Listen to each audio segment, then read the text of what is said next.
Welcome to the Mona Charen Show. So glad you could join us today. I'm delighted to welcome Sadanand Dhume, who is a fellow at the American Enterprise Institute, Wall Street Journal columnist, and a specialist on Asia. This is a topic that hasn't gotten much attention lately, and so I'm hoping we can get some enlightenment on what is happening in that critical part of the world. But I'd like to begin with Sadanand's own personal story. So can you tell us where you were born, what your influences were growing up? I was born in New Delhi, India, and I moved around a little bit when I was young because my father was an Indian diplomat. So I was in Washington, D.C. for 3 years. I was in kindergarten here. Then I went back to India. I spent some time in Indonesia, but most of my early life was in India.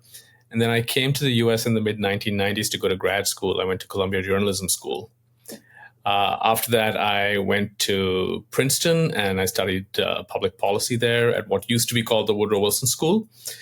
And then I went back to Asia, worked as a foreign correspondent for a few years, wrote a book about the rise of radical Islam in Indonesia, and then found my way back. And I've been back in the US since 2003, and I've been in Washington since 2008. Excellent. Thank you. So one of the things you've written about over the course of many years that I took note of was you did a piece, I think it was in 2015, about why Indian immigrants do so well in the United States and what that says about their country of origin. So I don't know if you remember this piece, but you've written so many, of course. But you quoted, for example, the Pew Research Center that said the median income, again, this is 10 years ago, but the median income for Indian American families in 2010 was $88,000, nearly twice the national average. 70% of Indian Americans had a bachelor's degree or higher compared to the national average of about 30%.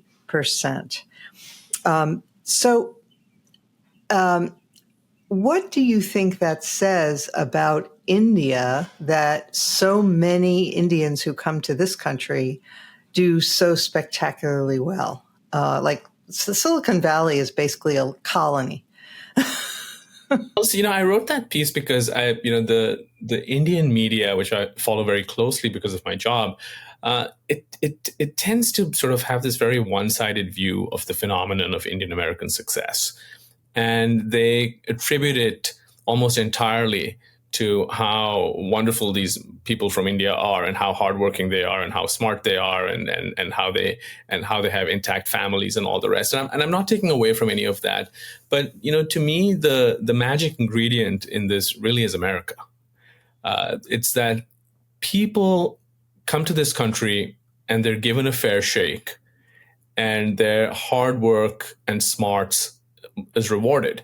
So I want to I wanted to push back on what was the dominant narrative in India, which seemed to give all the credit to the immigrant group. Whereas I think in reality, it's a combination. I'm not taking anything away from people who've succeeded, people we've heard of, people like, Sundar Pichai or Satya Nadella or any of these tech people.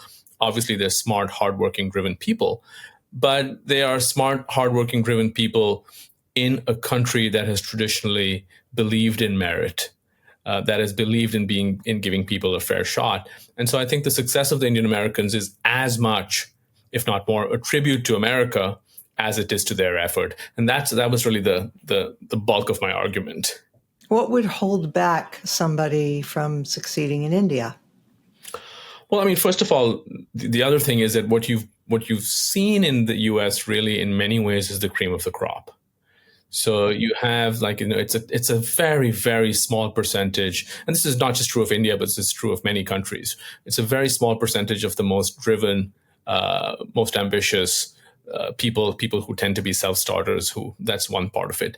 The second is that there are various things that hold the same people back in India. So, for example, you have very extensive quota systems in government. that in government and in higher education, right? So it makes what we've been dealing with in this country with DEI look like child's play in comparison. So on the one hand, you have that. Can you spell that out a little bit? What's the nature of this? Basically, what you have in India are caste-based quotas in government higher education, which is the best schools, and also in government jobs. And based on caste? Is it based on race? It's based on caste? It's based on caste. So what that means is that currently, for instance, that out of every 10 jobs in the federal government, only 4 would be filled through an open competition. 6 out of 10 would basically be filled by some kind of quota or the other. So that's one thing. That's kind of that's one issue. But I think the bigger issue, in fact, has been that since independence, Indian politics has been marked mostly by socialism of one form or the other. And what that obviously did was that it suppressed the growth of the economy, particularly between 1947 and 1991. There simply weren't enough jobs. People couldn't make a living. That was one part of it. And even now, I think, India struggles to create as many jobs as it needs to. And I would argue that it hasn't really fostered a culture of excellence domestically. This is not to say that there aren't many excellent people who have thrived, but I think that in general, the dominant culture fostered by Indian politics is not a culture of meritocracy. And that just means that many of the people who have done very well over here, they may have done reasonably in India also.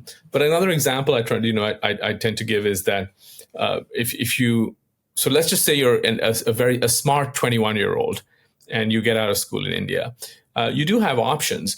But if you wanted to go and if you're oriented towards public service and you wanted to work for the government, for example, you would hit the quota system, probably, right? But if you go to the private sector, you would be okay in some private companies, but a lot of private companies in India are dominated by families.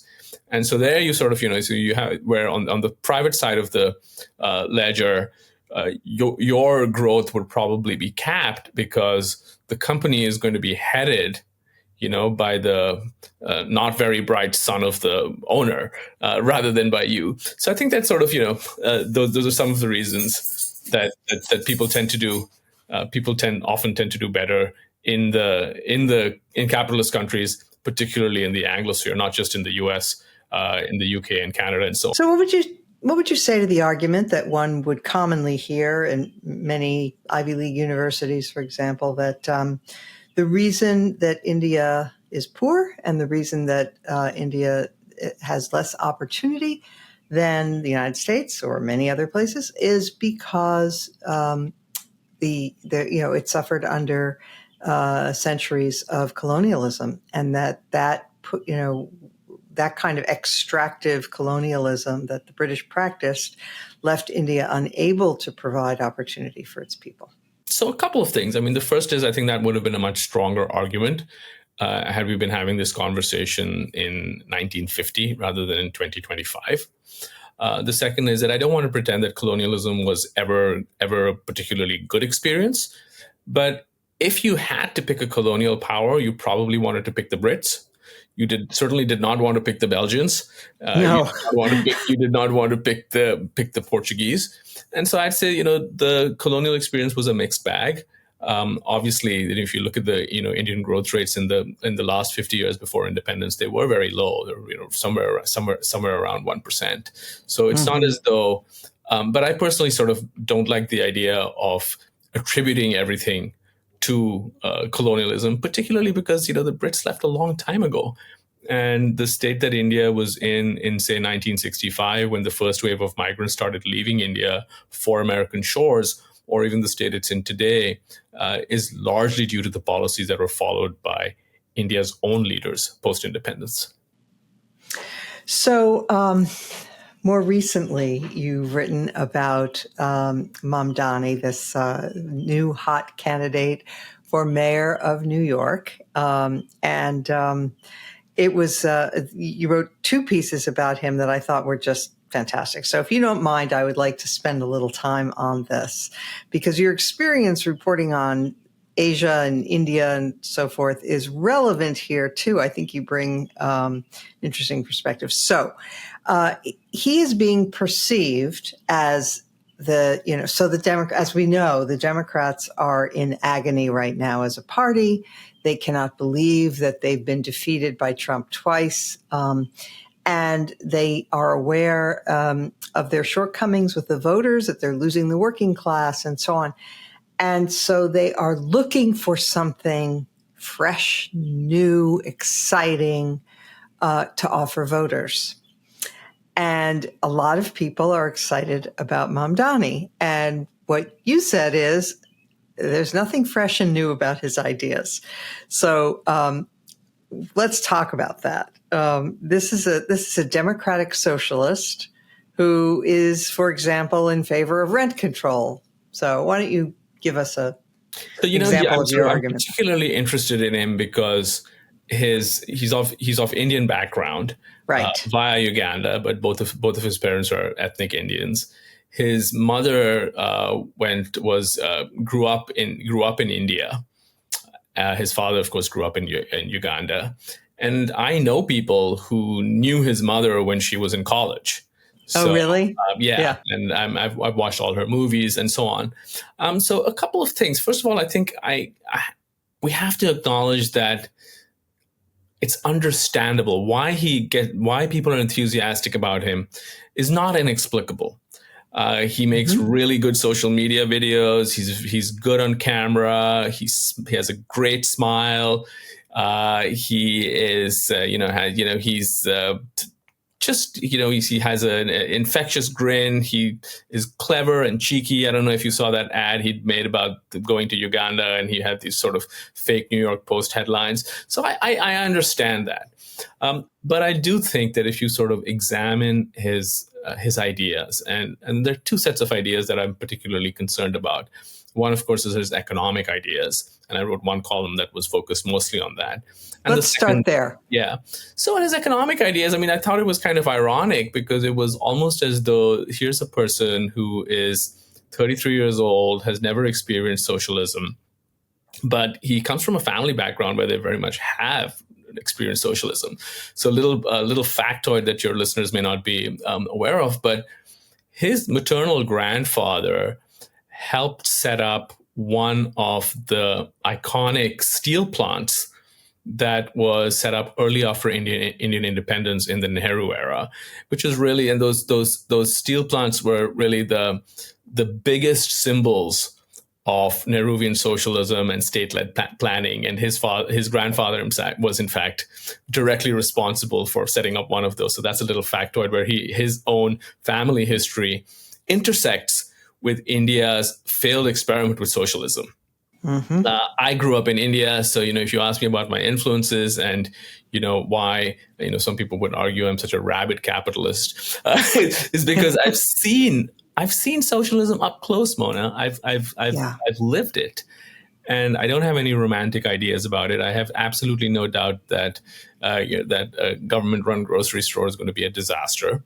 I don't believe in rent control because of what it does to the market and so on. But I think that what is interesting is that he belongs to this generation, and perhaps maybe the fact that he comes from a family that would have experienced this directly or would even have implemented some of this is just a coincidence, right? Because there are plenty of democratic socialists in America who seem to believe this stuff. Yeah, but sure. Part of the problem, but his parents fled, right? I mean, they left. Exactly. His parents left that, but I think what we've just done a really bad job of educating people, right? what was socialism? Why did it fail? Why were people miserable? Why was everybody fleeing from East Germany to West Germany instead of the other way around? Yeah. Even today, why do people flee North Korea and go to South Korea? And how come nobody wants to go from South Korea to North Korea? I mean, they're very And basic can I questions. interject? Yeah. Some of the people, some of the new voters in the Trump coalition are Hispanics who've come from countries in Latin America that have been experimenting with socialism recently. So it's ironic that Trump has been so vicious and cruel to Venezuelans who are here, because that's a huge population of people who are actually more sympathetic to the GOP than to the Democrats, exactly because Venezuela has become a socialist country. So it's fascinating, right? Now, the way it seems to break down is that there are some countries that have experienced socialism or communism, whose immigrants tend to be fiercely against it. The Cubans are a good Cuba. example. Yeah. The Vietnamese are another very good example. But the Indians are not. The Indians are not, are disproportionately lean toward the Democratic Party, and from whatever polling I've seen, they voted in large numbers for Zoran Mamdani. It may be because he speaks pretty good Hindi. Got to give him that. So maybe that's why. But it seems to sort of break down differently with different immigrant groups. Yeah, that's interesting. And it's not necessary that you would imagine that anybody who comes to this country fleeing a failed economic experiment would be sensitive to that and would strive really hard to ensure that this country does not make the same mistakes that their homeland made. Unfortunately, that is not the case very often. Yeah. I mean, the reason I raised the colonialism thing is that I do think there are significant numbers of people, and I don't know if this also includes the Indian immigrants who are in the U.S. as well, but there are significant numbers of people who haven't grappled with the failure of socialism in India because of that looming image of colonialism, where they can always blame colonialism for whatever is wrong in India. No, I think that's certainly part of it. I think I think another part of it is that, and I've talked to many people about this, is that they somehow don't blame the ideas themselves, but they're like, well, it didn't work in India, but over here everything really works, so maybe we can make socialism work too. Yeah. It just hasn't really been tried, is the old saying. Exactly. Right.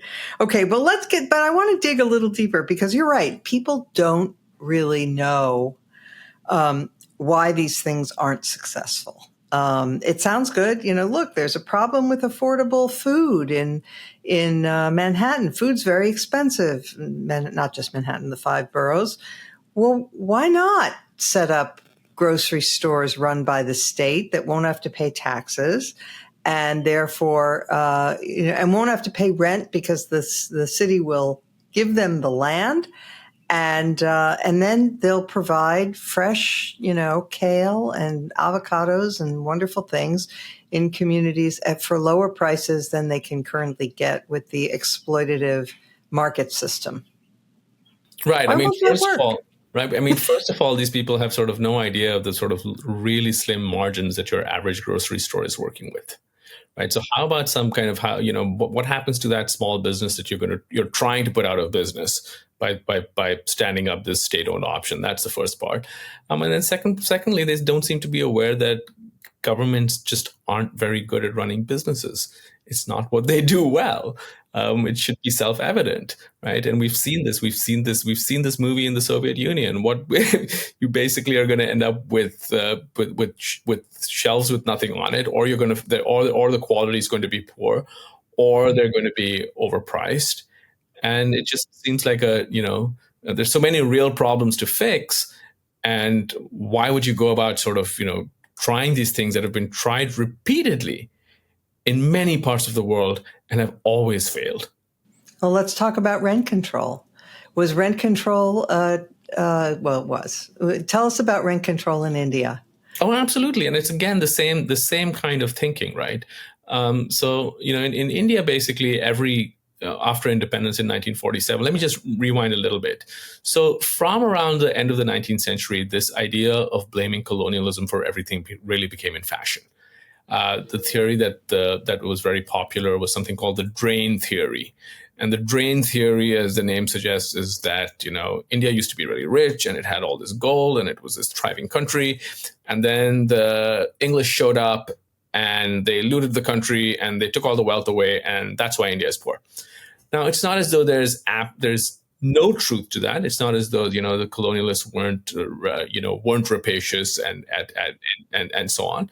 But the real story is actually it's just much more complicated, right? And the bottom line is that India, when people talk about how India was 25% of world GDP in the 1600s, but that's because the world had not industrialized. So once you see the industrial revolution, you have the West becoming much, much wealthier and countries like India falling behind. So when India became independent, the dominant thinking across the political class was that these leftist ideas were going to work. India's first Prime Minister, Jawaharlal Nehru, had visited the Soviet Union in the late 1920s, and he was taken for this kind of Potemkin village kind of tour. Mm-hmm. But it worked. And he came back and he gushed about the Soviet Union. And the idea was that, look, what you have to do is develop faster. And for you to do that, you're going to need 5-year plans. You're going to need a state-led economy and so on. And this was, in fact, quite fashionable in the West, too. So I'm working on a book right now. And, if you go back to the 1960s, there are all these, worthies of the Democratic Party who are applauding India's experiment with planning. Mm-hmm. And they're just a handful of lonely voices like Milton Friedman, who visited in 1955 and 1962 and said, guys, why are you spending millions of dollars trying to set up a 5-star hotel, state-owned 5-star hotel in New Delhi? You should be spending that money to train your people, because what matters in the end is the quality of your human capital. And the examples that Milton Friedman gave was like, look at Germany and look at Japan. They were destroyed, but they stood up so quickly after the war, albeit with US help. In any case, the handful of people who were doubters, they didn't get much of an audience. India persisted with these policies for a long time. And it was only in 1991 where essentially, by which time the government was essentially bankrupt, that it began to change course. And things, of course, have been... Did it have to get bailed out by the IMF? Yes. So it basically had... The Gulf War happened. India's a big energy importer. They ran out of foreign exchange. The IMF had to step in. In fact, India had to pawn a chunk of its gold reserves and send them on planes to the Bank of England. And so then they started sort of getting rid of things like industrial licensing and started opening up the economy. It's still not as open as it should be, but they started opening it up, quite dramatically compared to what it was, bringing down customs rates, basically becoming more capitalist and less socialist. And since then, India has had the best 35 years of its history because the economy has grown much faster. Obviously, it's still a very poor country, but it is far, far less poor. To just give you one quick statistic, in 1977, about half of India's population living under the poverty line would have been classified as in extreme poverty. Today, less than $1 a day, right? That's the definition. And then that keeps it used to be $1 a day. Then I think it became $2.10. But whatever the benchmark was for extreme poverty, and today that's probably less than 5%. Some economists say that's disappeared, and that's because India embraced limited free market reforms. I've been arguing for a long time in the pages of the journal that they should have gone farther, faster. But even with the limited reforms they've done, they have made a massive dent they've almost eliminated extreme poverty, and they've made a massive dent in poverty. And so that's the story. But what happens with immigrants who come here? I think a lot of them come from relatively privileged backgrounds. And so I think, they haven't really seen the worst of the deprivation. And then I also think that there's just a natural tendency to sort of sometimes look at things, through rose-tinted glasses rather than, looking at it more realistically and recognizing that outside of the communist world, this was one of the most controlled economies. And it's because of that, you or your father or whoever showed up with $10 in his pocket and made it.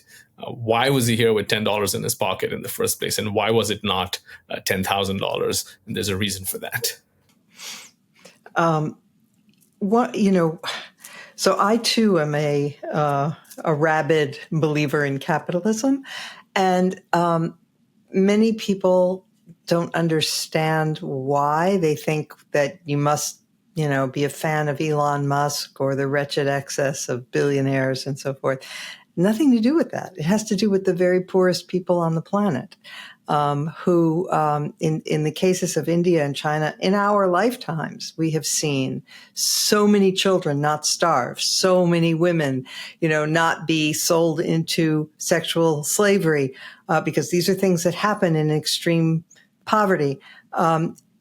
We've liberated so many. The capitalism, or limited capitalism, limited even small amounts of free markets, have allowed people to escape the abject misery of extreme poverty. And that is the reason to give 3 cheers for capitalism. Obviously, capitalism has its flaws too. Nothing in human life is ever perfect. And there are always problems, and you have to address those. But I mean, just to miss that story about, liberating tens of millions of people from poverty in the 20th century is, I think, to miss one of the most important stories that we've ever sin. Why do you think they miss it? I mean, is it just my theory is it's just not taught, or is there something else going on? I guess it isn't taught. I'm a believer also in teaching economics to high school students. I think that would help a lot, just to, give the basics, so that I think we should teach them economics. We should teach them a little, more history. We should also teach them a little bit about how to manage their money as they get into adulthood, so that they won't be so vulnerable to scams and frauds. But I'm not. I mean, I also think that it's because even though there was a general abandonment upon the part of intellectuals after the end of the Cold War, there was a stepping back from the idea that the two systems each have their strengths, and we can't really say which one is better. I mean, some are better for some countries and some are better for others. This was the kind of talk that you routinely heard in the academy and in the educated classes before the Berlin Wall fell.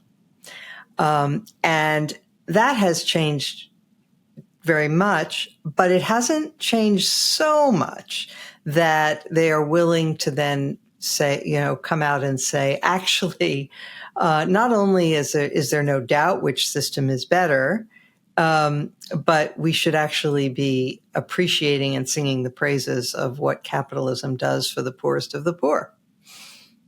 Oh, absolutely. Yeah. All right. Now, there are other aspects, though, and these things do tend to go together because the far left has, I think, their ideas about government grocery stores and rent control and defund the police, all of which Mandani has endorsed. But they also go hand in hand with views about international issues. So why don't you talk a little bit about that and his kind of third world prejudices? Well, I was just struck by his comments on Israel. In particular, when people were asking him a few weeks ago quite persistently about why he would not condemn the slogan "Globalize the Intifada," and he really, he stood his ground on that, and he refused to. He's since budged a little bit, not that much, but at that point he wasn't budging even an inch on that. And this really again reminded me of the kind of people I grew up with, and it reminded me of there's a lot of public intellectuals in places like, for example, Pakistan, that are just so one-dimensional when it comes to the question of Israel. And one of the things that my last column on him sort of pointed to is that I think particularly on the right, we don't know how to we haven't understood or gauged him properly. And so you have people saying, all kinds of things that are just frankly insane, right? Like Benny Johnson I think he called him an Islamic jihadist or something like that. And Marjorie Taylor Greene, she tweeted this photo of the Statue of Liberty in a burqa. Laura Loomer came up with this bizarre conspiracy theory where she said that, he chose to become a citizen on the same date some, communique put out by Hezbollah in 1985. And so the way these people talk about him is just, you naturally, you can understand why anybody who is just a regular person is going to recoil from this stuff. Yeah. Because it reeks of bigotry. Mm-hmm. But what that does is it lets him off the hook. And he should not be let off the hook, because you can reject the bigotry and you can still say that, look, there are positions that this person holds and there are statements that this person has made that are cause for concern. And so the argument that I made in my last column is that he is not an Islamist. This is not a guy who's going to, he's not planning to shut down the bars in New York City. He's not going to ban music in the subway. That is not this guy. He's not going to make the women of Manhattan wear burqas. Right. His own wife doesn't wear one. And this guy he's a Shiite. He's from a very commercial background. He's a Gujarati Shiite from East Africa. This is the very mobile, entrepreneurial, business-oriented community that has. Oh, see, I didn't know that. So the only thing I know about the Shiites is that they run Iran. So that's interesting. In Africa, they're the more. So over here, you think of Iran, you think Khomeini when you think of Shia. Yeah. Right. But there are these small Shia communities from the western coast of India, which is where his family is from. And they are converts from Hinduism, but they're converts from trading castes in Hinduism. And so they have a very, they're business oriented. And many of these people are people who they were expelled from Uganda by Idi Amin, and including his own family. But in any case, in no way, shape, or form is this guy going to be welcomed by ISIS. Right. So it's just, it's put that to one side. Right. It's ridiculous, right? Right. So put that to one side. However, if you sort of look at his positions, what they represent to me is the fact that the left, and particularly the far left, has made a lot of room for people who have extremely strident views on Israel. And that's the phenomenon that he represents. This is not an Islamist, but he is able to hold these extremely hardline views, extreme views in my view, of Israel. And there's no pushback. Whereas I think someone who held the equivalent views, right, coming out of another religious tradition, and they were sort of, let's just say, someone who was a Hindu nationalist, or someone who was, strongly pro-settler, pro-settlement Zionist, or someone like, would be naturally shunned by these very same groups. But somehow when it comes to Islam and Muslims, there seems to be this tacit alliance. And so he represents that tacit alliance. He does not represent Islamism himself. And people who make that argument, they hurt themselves, because they allow him to pivot quite seamlessly to something the media here loves to talk about, which is Islamophobia. And so he can just and so we should diagnose the problem accurately, and we should speak about it soberly, and we should stop saying crazy things. But at the same time, we shouldn't avert our eyes from, for example, globalize the Intifada, right? What was his response? His response was, I don't want to police speech. Okay, but nobody's telling you to ban it. Yeah. Nobody's telling you to arrest people. Asking whether you endorse it. Correct. Do you have a problem with it is what we're asking. We're not telling, right? And so people don't push him on that. And the other thing he was asked about was whether he would recognize Israel as a Jewish state. And again, he had this glib answer where he said that he wasn't, he couldn't. Here, I have it right here. I wrote it down. He said, "I'm not comfortable supporting any state that has a hierarchy of citizenship on the basis of religion or anything else." And right. You and said, so then my question is, okay, in that case, what were you doing celebrating Pakistan Day just the other day? Right. And it's a pretty fair question. yeah. By the way, Pakistan came into existence right around the same time that Israel did. Completely artificial. And Pakistan was responsible for one of the one of the best documented genocides in the 20th century, during the creation of Bangladesh, when they sort of slaughtered hundreds of thousands of Bengalis, both Muslim and Hindu.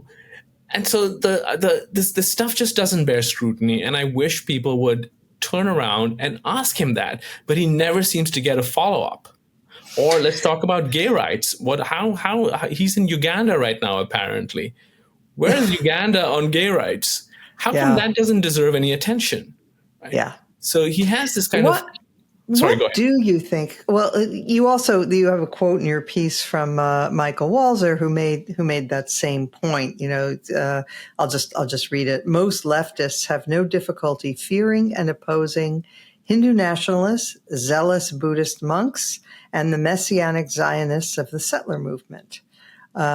Yet the left will not blame religious extremism for Islamist militants who kidnap schoolgirls or murder heretics or tear down the ancient monuments of rival civilizations." What do you think accounts for that blind spot? And you say it's a tacit alliance between the far left and Muslim extremists. How do you account for that? I mean, I think some of it is just a question of practicality. Like we saw, when during the protests around the Iraq War more than 20 years ago, right? A lot of the ideas were coming from the leftist groups, but a lot of the street power was really coming from Muslim immigrants in places like London and Paris. So that's certainly part of it. I think part of it is ideological. I think that people regard, and with good reason, because Muslims are attacked often in extremely harsh and unfair ways. As we were just mentioning. Right, exactly. And so Muslims are regarded as a victim group, in which many other, and because they're regarded as a victim group, I think that some of the more extreme elements or extreme views tend to get a free pass because of that. I think that's another part of it. There's a very interesting essay I read the other day by Isabella Tabarovsky about how the Soviet Union, in fact, helped seed some of these things back, starting in the 1960s, and then with the demise of apartheid in South Africa, a lot of these kind of this idea, this informal alliance between these revolutionary groups and Muslim groups kind of shifted its attention solely to Israel. So I think some of that is that's also there. So it's all these things together, and I think what people sometimes miss, and this is a joke I often crack with my Pakistani friends, which is that you could get two people who disagree on literally everything. They may disagree on hemlines and alcohol and music, even relations with India. But the one thing that they will all agree on is that Israel is the worst country in the world. And this is it's a strain of it's a kind of obsession, right? And that often comes, you often see in some of the most unsuccessful countries in the world, where they're not engaged with the very pressing problems in their own backyard, but they're obsessed with what's happening in Gaza on a sort of day-to-day basis. And to me, which is not to say that there's no reason to be concerned about what's happening in Gaza. I mean, there absolutely. are legitimate, right? I mean, legitimate. And it's also not to say that everybody who is concerned about Gaza is some bad person. Of course not. No, I think there are a lot of good, decent people who just are concerned by human suffering, and I'm not. Exactly. I'm not. But there is a kind of blindness and a special, a blindness to problems that are closer to home. So, for example, in Mandani's case, how could he be, blind enough to walk into a Pakistan Day celebration while sounding so pious about why he won't recognize Israel as a Jewish state? So that's the blindness part, and this obsession with Israel, that as though nothing ever happens anywhere else that we should condemn. And by the way, I think we didn't say, and so we should, just to clear up any potential confusion. We're not just saying that Mamdani is, pro-Palestinian or is hostile to Israel. He has explicitly endorsed and praised Hamas. He has praised the Holy Land Five. This, of course, many years ago. About them, right? He wrote a song about them. I mean, those are terrorists, and he's applauding anti-Israel terrorism. So that's not just expressing concern for the suffering of Palestinians. That's outright endorsement of terror. And he has, in interviews, he has talked about how, when he started associating with, first of all, this is a guy who comes to the democratic socialist or the socialist movement from a background as an organizer on Palestinian issues. He doesn't come to it with the economic agenda. That's where he starts. And he's been very open about it. He's talked about this. And then he shows up and he's been very frank about this in some interviews where he says that, well, I was just surprised that there are no taboos. You can go as far as you like on Israel, and you sure can. And we're seeing that before our eyes. And that's the phenomenon, because I feel that if he wins, and obviously he has a very good chance of winning, it really gives these ideas. I mean, there's always been room to criticize Israel, as there should be room to criticize, any country or the policies of any government. But I don't think that in American public life we have seen the same quality, that same shrillness in the debate about Israel that is very common, unfortunately, in the third world. And that's the tenor and the tone that he brings to this conversation. And I think that's very unfortunate. Yeah. Not he alone, but yes. So tell us then, just shifting to India itself and its current leadership, what are your views about Modi's party and about Modi himself, about Hindu nationalism, vis-a-vis Pakistani extremism? How do you feel about all of those things? Well, I'm not a big fan of Hindu nationalism. And, I come to this sort of, I wish that India had a political space for a party that was right of center on economics, basically a pro-market party that was welcoming to Indians of all faiths. There was such a party that existed in the 1960s and 70s. It does not exist right now. So I've been very critical of Modi on, and the BJP on various issues. So, for example, their obsession with banning beef, which they do sort of, for religious reasons. And I understand the religious sentiment. It's not as though I'm sort of contemptuous of the religious sentiment, but these are not the kinds of things that I support, and these are the kinds of things that I have criticized. But the issue really in the subcontinent, or in India in particular, is that what you had was a traditional left of center ruling elite. And that left of center ruling elite was very well intentioned, but they did not take seriously the genuine problem that people had with illiberal elements in India's very large Muslim minority.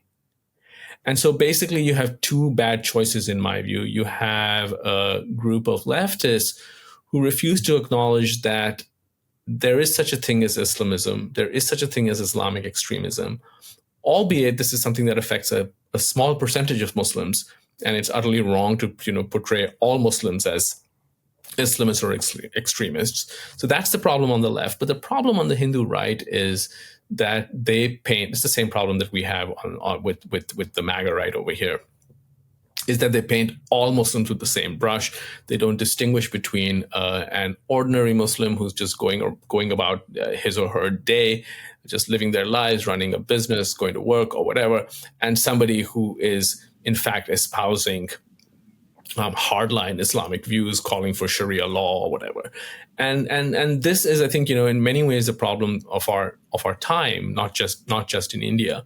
Yeah. So I think in India, we have, it's a situation where the politics presents no really good choices in my view. And so when Mandani criticizes the BJP and Modi, I think some of his criticisms are completely valid. Some of his criticisms are completely fair.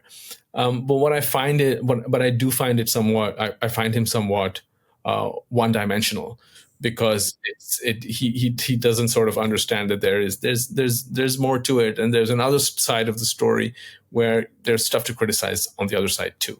Okay. I realize that I'm doing a very quick potted history of the entire subcontinent, and I apologize to my viewers who are very well versed in all of this, but I think for many people, a lot of this is not well understood. So I want to just touch on a couple more things. And one of them is, you've written about Bangladesh's successful export-driven economy.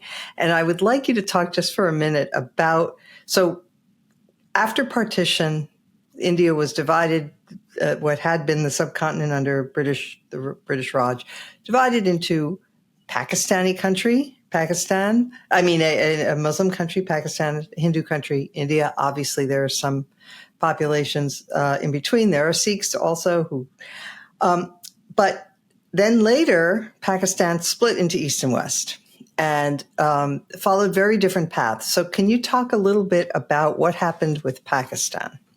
Yeah, so first to rewind. So basically you had two movements that became very prominent in the last 2 decades of British rule from the 1920s, and then the second one started in 1930. One was the struggle for Indian independence, which was led by Gandhi and Nehru. And these people were determinedly non-sectarian. They were people who were Hindu, but there were plenty of senior Muslims in the Congress Party. In fact, the president of the Congress Party between 1939 and 1946 was a Muslim who became a minister in Nehru's first cabinet. On the other side of it, you did have a party called the Muslim League, which basically said that Muslims and Hindus cannot live together, and they wanted a separate homeland created out of Muslim majority areas. That was the sort of the quest for the creation of Pakistan, and they succeeded. So India, when it was created when it became independent in 1947, it did have a Hindu majority, but it was not a Hindu country. It was a country and it was a secular country, which was about, at that point, roughly about 83 or 84%, 85% Hindu, and then the rest was Muslims and Christians, with the largest chunk were Sikhs and so on, but the largest chunk were Muslims.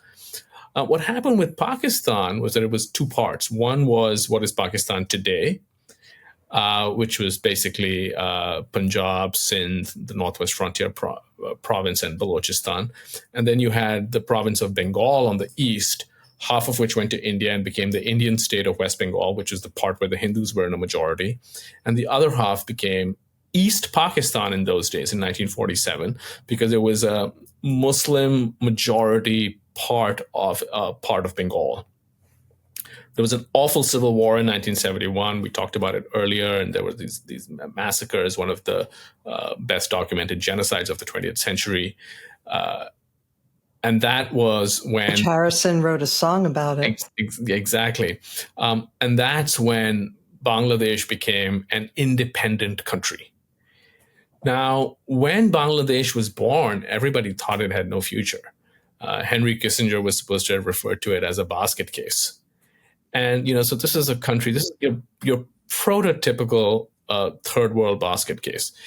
People are really poor. They don't have enough clothes. They don't have enough food. They don't have natural resources. A hurricane would hit every few months, and, there'd be like all these horrific stories of people being killed, natural disasters. That was Bangladesh. And it was the poorer part of Pakistan, comparatively, because the part that became what remained in Pakistan was a part where the Brits had built a lot of irrigation canals and so on in Punjab. So those people were in general more prosperous than was East Pakistan that became Bangladesh. But Bangladesh has been a success story over the last several decades, in part because it embraced labor-intensive manufacturing, and it became a garment superpower. And very. I mean, if some of your listeners and viewers, I mean, if they turn to their shirts, they might find a "Made in Bangladesh" label. It's fairly common now. It is, and it's still a poor country. They're going through some turmoil because they have a government that came into power about a year ago, which I think is sort of struggling to run the country. So I don't think Bangladesh is out of the woods. I don't think Bangladesh is a success story in the way that Vietnam is a success story, or in the way that, obviously, in the way that South Korea or Singapore, Japan or Singapore. It's not one. It's still a poor country with very serious problems, but it's a country which everybody had written off, and the fact that they are still around, that they have made very big strides in removing poverty, that they've become a garment exporting power, is a good news story. And so I just wanted to point that out, because most people don't really write about Bangladesh in the West. That is so true. Though we do see it on our clothing labels. And just a word, if you can, about the situation in Pakistan. I mean, how are they doing? I mean, I know they are, kind of on a regular basis, sending terrorists over the border into India, which is a huge problem. And sometimes we get close to war again between the two countries. But in other ways, how is Pakistan doing? Is it a struggling country? Is it prospering? How's it doing? It's not doing. Unfortunately, it's not doing well at all.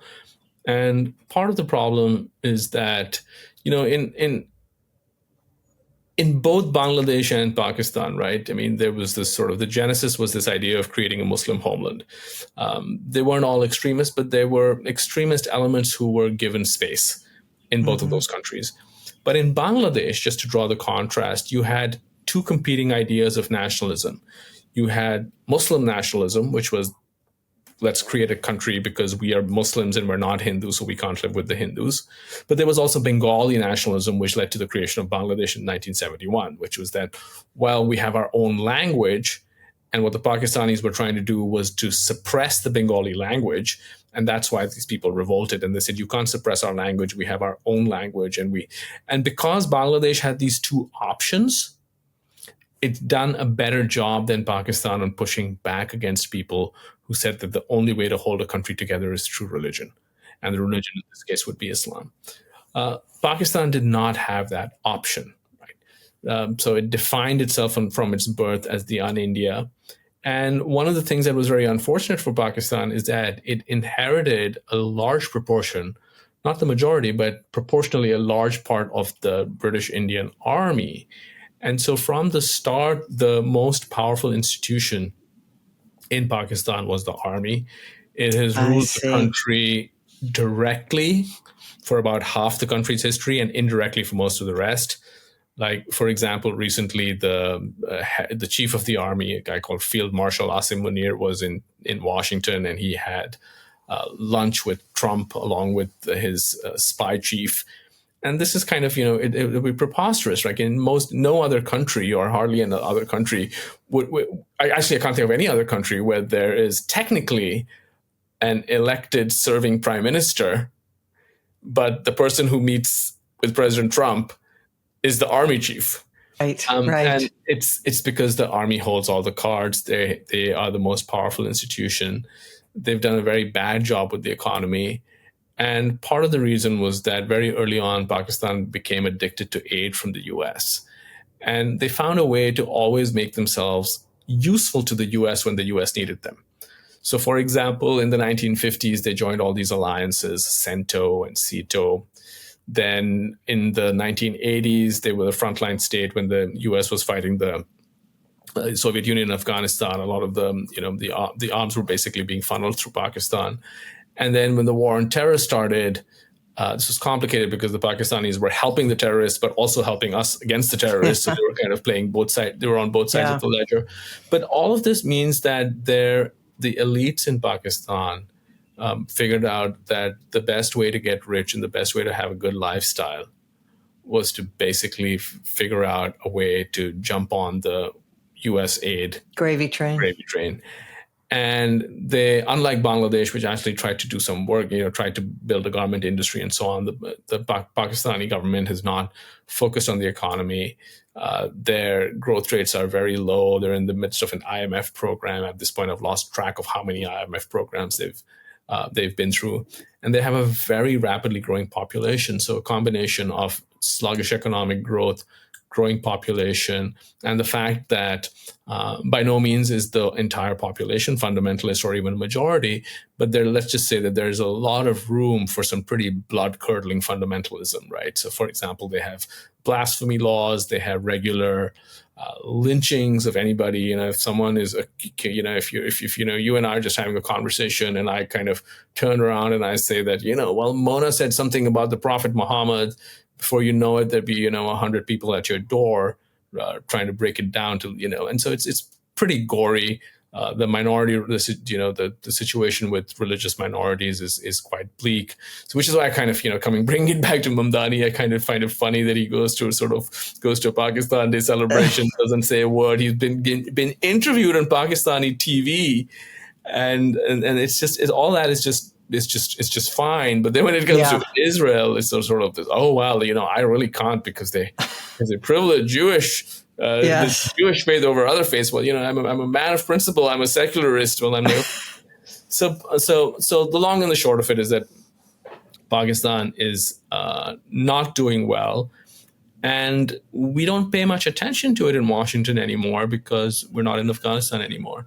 So I remember, we don't need them, so we ignore them. Yeah. Let's say about 15 years ago, you had mainstream journalists in Washington who could kind of tell you about different factions of the Haqqani network. Yes, absolutely. There was real Pakistan expertise in this town. Yeah. And now, I write about Pakistan from time to time because I'm interested in it, and I write maybe 2 or 3 columns a year on Pakistan, and those are the only 2 or 3 columns in the year that you would see in any of the major newspapers in the U.S. Yeah, which is why I'm glad we got a chance to talk about it now. Let me ask you also, though, about India and the Hindu nationalism there. What is the state of democracy in India? Is it robust, or is Hindu nationalism itself a threat? So it just depends on how you define democracy, right? There is nothing I talk about that gets more feedback on Twitter or X, whatever what it's called these days, than when I write an article critical of Indian democracy. And so I've been spending a lot of time thinking about that. And here's the conclusion: if you think of democracy as electoral democracy, do people go out and vote and choose their government? India's democracy is thriving. The last 3 elections in India have had the highest 3 turnouts in the history of India. And every time India has an election, it is by definition the largest franchise in human history, because you have more than 1.4 billion people in the country.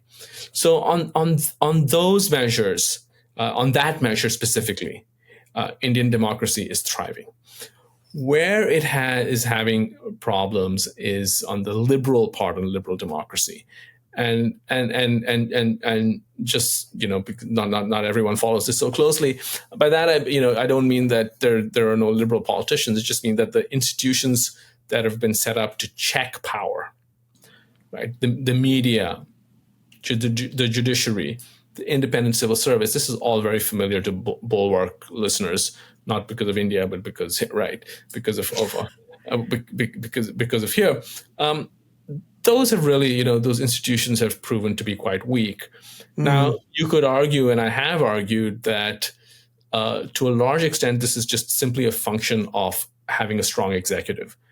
Modi is very popular. This is his 3rd term in office. If you go back and look at Indian history over the last 75 years, some of your listeners may remember Indira Gandhi. Whenever you've had a powerful executive, the media and the judiciary have tended to be cowed.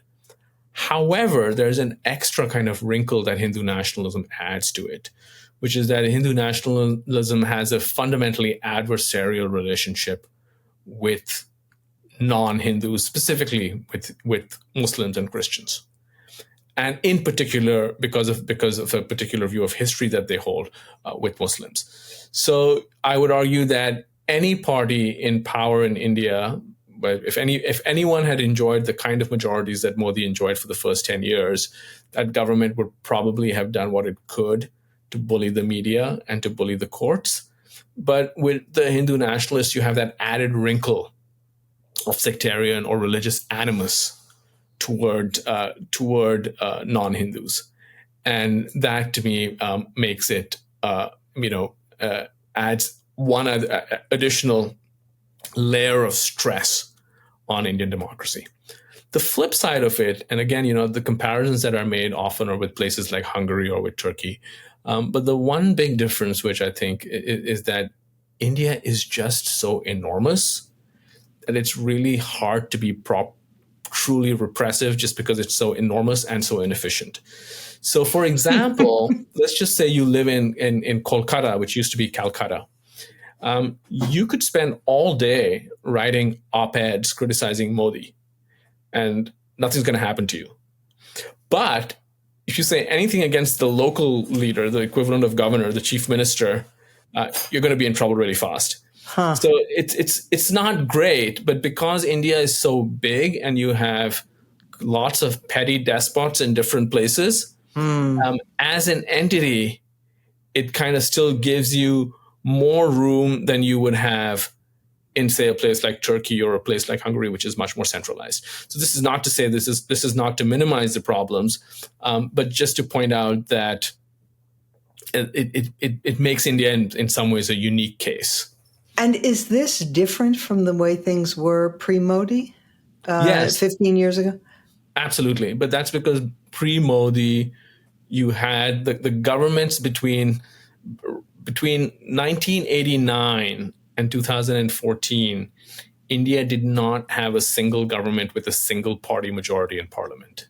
Okay. So these were coalition governments. There were a lot of small parties. Some of the small parties were very dependent on the Muslim vote.